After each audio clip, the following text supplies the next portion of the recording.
আপনারা শুনেছেন যে আমরা আইসিসিকে প্রথমে লিখেছিলাম যে how important is security and safety.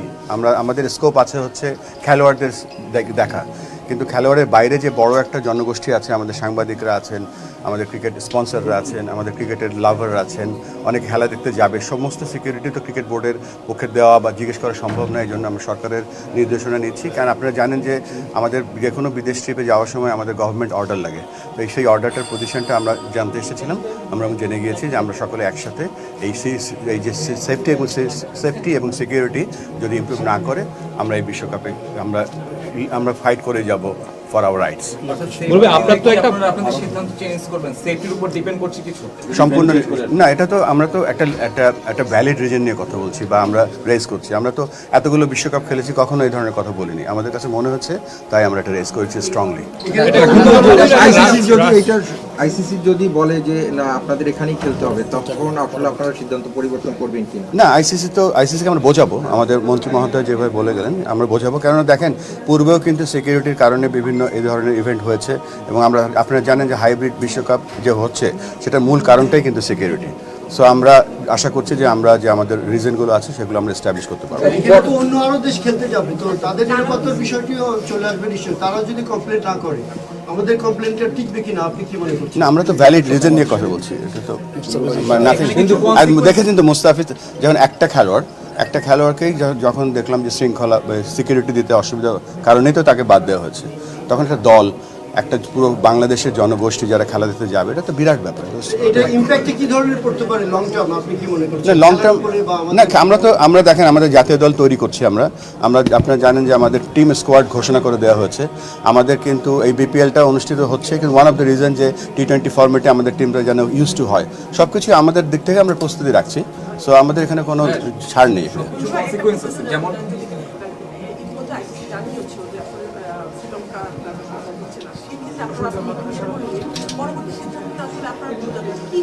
এই যে একটা প্রোপাগান্ডা চলছে যে আইসিসি আমাদেরকে জানিয়েছে শ্রীলঙ্কা খেলা সম্ভব না, এই ধরনের কোনো কথাই হয়নি আমাদের কারোর সাথে।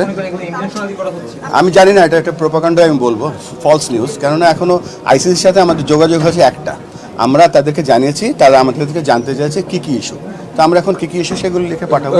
একটা বিষয় ছিল মার্চে খেলা, সেক্ষেত্রে একটা নির্বাচন হলো ফেব্রুয়ারিতে, পরবর্তী সরকার আসলে এটার কি? আমরা তো স্পোর্টস অর্গানাইজেশন, আমরা ওইভাবে চিন্তা করি।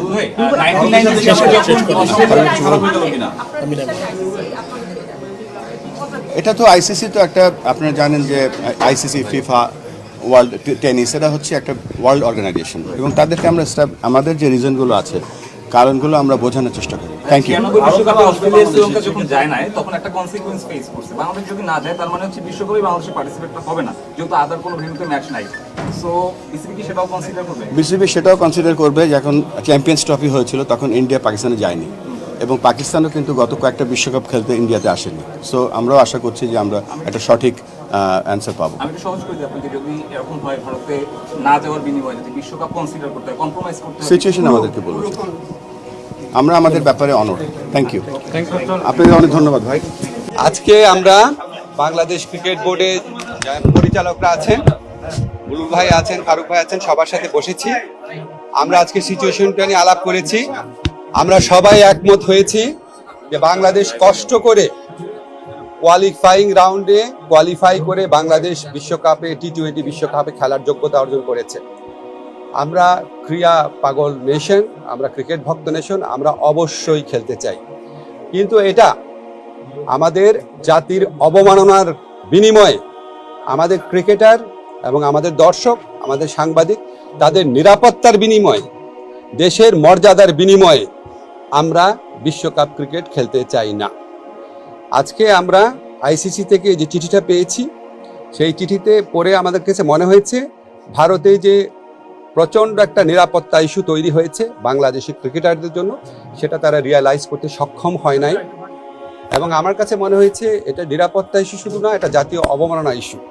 যাই হোক, আমরা নিরাপত্তা ইস্যুটাকেই মুখ্য করে দেখছি, যেখানে ভারতের ক্রিকেট কন্ট্রোল বোর্ড নিজেরাই বলছে কলকাতা টিমকে যে এই প্লেয়ারকে নিরাপত্তা দেওয়া যাচ্ছে না, ওনাকে তোমার টিম থেকে বাদ দাও।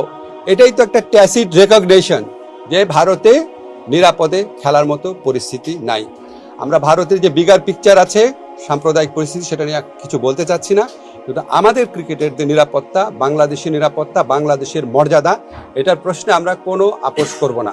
আমরা ক্রিকেট খেলতে চাই, আমরা বিশ্বকাপ খেলতে চাই, এবং এটা আমরা আরেকটা যে আয়োজক দেশ আছে শ্রীলঙ্কা, সেখানে খেলতে চাই। এই পজিশনে আমরা অনর আছি। আমরা কেন এই পজিশনে অনর আছি? আমরা আশা করি আমরা আইসিসিকে বুঝাতে সক্ষম হব, এবং আইসিসি আমাদের যুক্তিগুলো সহৃদতার সাথে নিরপেক্ষভাবে বিবেচনা করে আমরা কষ্ট করে যে অর্জনটা করেছি সেই T20 বিশ্বকাপে আমাদের খেলার সুযোগ করে দিই। আমাদের প্রথম স্ট্যান্ড হচ্ছে আইসিসিকে বুঝানো। আমাদের যথেষ্ট শক্ত যুক্তি আছে, সে যথেষ্ট শক্ত যুক্তি দিয়ে আমরা আইসিসিকে বুঝাবো। আমাদের স্ট্যান্ডের মূল নীতি হচ্ছে বাংলাদেশের নিরাপত্তা, বাংলাদেশের সম্মান আর বাংলাদেশের মর্যাদার প্রশ্নে আমরা আপোষ করব না, কিন্তু আমরা অবশ্যই ক্রিকেট বিশ্বকাপ খেলতে চাই। তারপর পরবর্তী পরিস্থিতি যা হবে সেটা নিয়ে আবার আমরা বসে আমরা সিদ্ধান্ত নিব। এখন পর্যন্ত আমরা এই সিদ্ধান্ত খুব ক্লিয়ারলি নিয়েছি যে আমরা আইসিসিকে বুঝাবো যে আমাদের ভারতে খেলার মতো পরিবেশ নাই। আজকে রাত্রে বা কালকে সকালের মধ্যে দেওয়া হবে।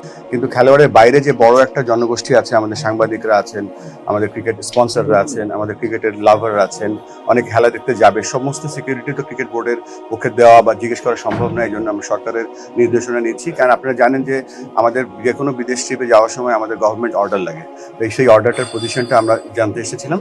আমরা জেনে গিয়েছি যে আমরা সকলে একসাথে এই যে সেফটি এবং সিকিউরিটি যদি ইমপ্রুভ না করে আমরা এই বিশ্বকাপে আমরা ফাইট করে যাব ফর আওয়ার রাইটস। না, এটা তো আমরা তো একটা ভ্যালিড রিজন নিয়ে কথা বলছি বা আমরা রেজ করছি। আমরা তো এতগুলো বিশ্বকাপ খেলেছি, কখনো এই ধরনের কথা বলিনি। আমাদের কাছে মনে হচ্ছে তাই আমরা এটা রেজ করেছি স্ট্রংলি। না, আইসিসিকে আমরা বোঝাবো, আমাদের মন্ত্রী মহোদয় যেভাবে বলে গেলেন আমরা বোঝাবো। কেননা দেখেন, পূর্বেও কিন্তু সিকিউরিটির কারণে বিভিন্ন এই ধরনের ইভেন্ট হয়েছে, এবং আপনারা জানেন যে হাইব্রিড বিশ্বকাপ যে হচ্ছে সেটার মূল কারণটাই কিন্তু সিকিউরিটি।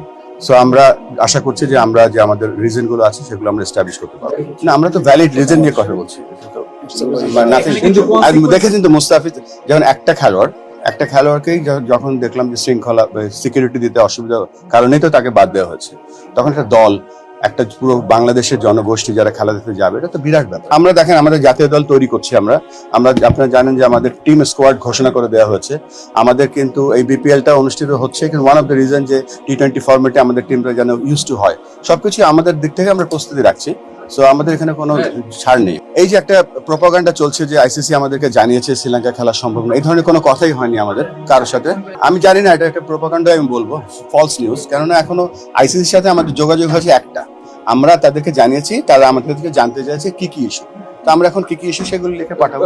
আমরা তো স্পোর্টস অর্গানাইজেশন, আমরা ওইভাবে চিন্তা করি। এটা তো আইসিসি তো একটা, আপনারা জানেন যে আইসিসি, ফিফা, ওয়ার্ল্ড টেনিস, এটা হচ্ছে একটা ওয়ার্ল্ড অর্গানাইজেশন, এবং তাদেরকে আমরা আমাদের যে রিজনগুলো আছে, কারণগুলো আমরা বোঝানোর চেষ্টা করি। বিসিবি সেটাও কনসিডার করবে। যখন চ্যাম্পিয়ন্স ট্রফি হয়েছিল তখন ইন্ডিয়া পাকিস্তানে যায়নি, এবং পাকিস্তানও কিন্তু গত কয়েকটা বিশ্বকাপ খেলতে ইন্ডিয়াতে আসেনি। সো আমরাও আশা করছি যে আমরা একটা সঠিক অ্যান্সার পাবো।